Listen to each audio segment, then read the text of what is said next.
Good evening student. Today 8th lesson bank reconciliation statement. நம்ம பேங்க்ல ஒரு reconciliation statement போட போறோம். சரிங்களா? First of all, from the above activities that clear the physical cash in hand can be checked yearly with the cash column and cash book. நம்ம கையில் இருக்கிற cash bookையும் bank காலத்துக்கும் ஈக்குவலாக நம்ம கையில் இருக்கிற பேங்க் பேலன்ஸ் செக் பண்ணுறோம். Checking the accuracy of the transaction is the bank column of the cash book cannot be done without bank statement passbook. அதாவது செக்கிங் த அக்யூரசி டிரான்சாக்ஷன் நம்ம கரெக்டான டிரான்சாக்ஷனை பேங்க் காலத்தில் ஐயும் ஆஃப் கேஷ் பேக்கில் வந்து ஒரு சில இடத்துல டன் பண்ணாமல் வச்சுருக்கோம். பேங்க் ஸ்டேட்மெண்ட் இருக்கிறது கேஷ் புக்கில் இல்லாமல் இருக்கும், கேஷ் புக்கில் இருக்கிறது பேங்க் ஸ்டேட்மெண்ட் இருக்கும். அது சரி பண்ண போகிறோம்.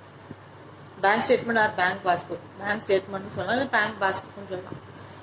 It is very common in business these days to deposit a check received under cash with the bank. Payment can also be made throughout the bank.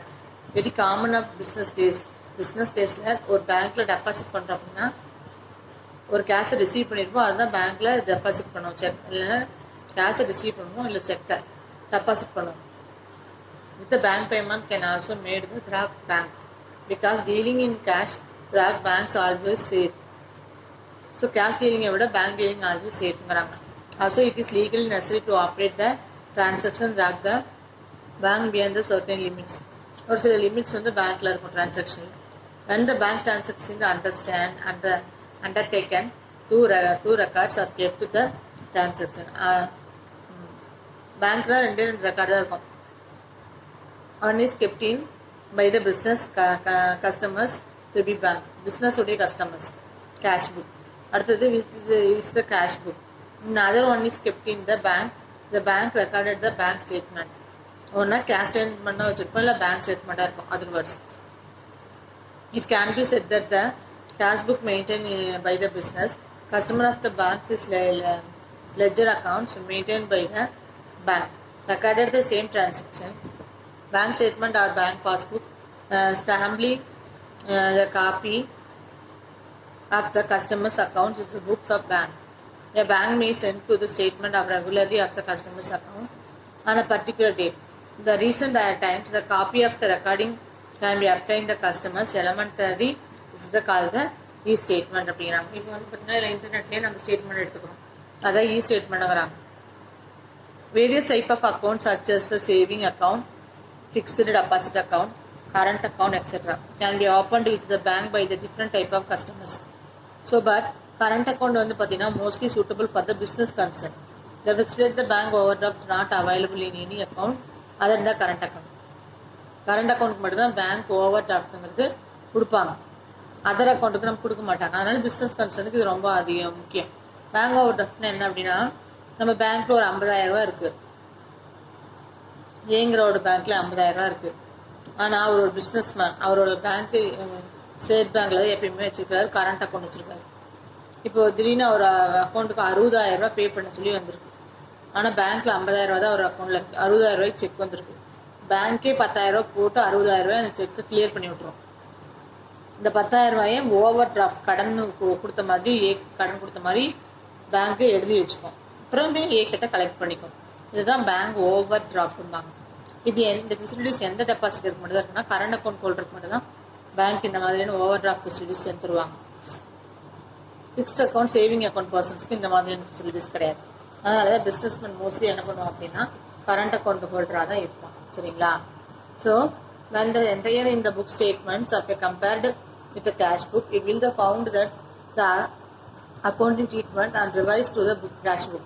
பேங்க்ல இருக்கிறது கேஷ் புக்ல ரிவைஸ்ல இருக்கும்.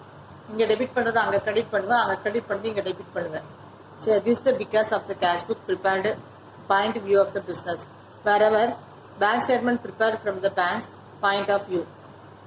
அப்போ ஒரு பேங்க் ஸ்டேட்மெண்ட் ப்ரிப்பேர் பண்ணுறப்ப பேங்க் பாயிண்ட் ஆஃப் வியூலையும், cash statement prepare பண்ணுறப்ப cash point of வியூலையும் நீங்கள் ப்ரிப்பேர் பண்ணணும். Following the double entry system, credit balance in to the bank passbook represent the debit balance as per the cash book. நம்மளுடைய cash புக்கோட debit balance தான் bank புக்கோட credit பேலன்ஸாக இருக்கும், vice versa. This because bank is debtor for the business and business units. customer and bank. Creditors of the banks when there is a favorable balance of the banks. When the money are deposited in the business into the bank, customers' accounts will credit the bank book as the amount of owned by the bank is to be customers. Similarly, the money withdrawn taken the bank, the business account debited to the receive பண்ண கிரெடிட்லையும் கடன் கொடுத்தா டெபிட்லேயும் வச்சுக்கோம் கஸ்டமர்ஸ்க்கு. So favourable to the bank statement to the passbook இது appear in the debit balance for overdraft balance of the debit balance. எப்பயுமே debit balance கம்மியாக இருந்துச்சுன்னா ஓவர் டிராஃப்ட் ஃபெசிலிட்டிஸ் பண்ணுவாங்க.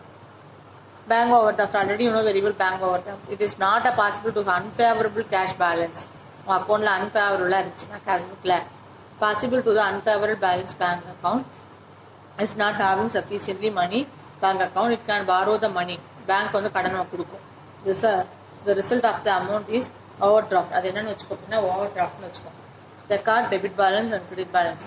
பேங்க் ஸ்டேட்மெண்ட்னா ஓவர் டிராஃப்டாக இருக்கும், நெகட்டிவ் பேலன்ஸாக இருக்கும்.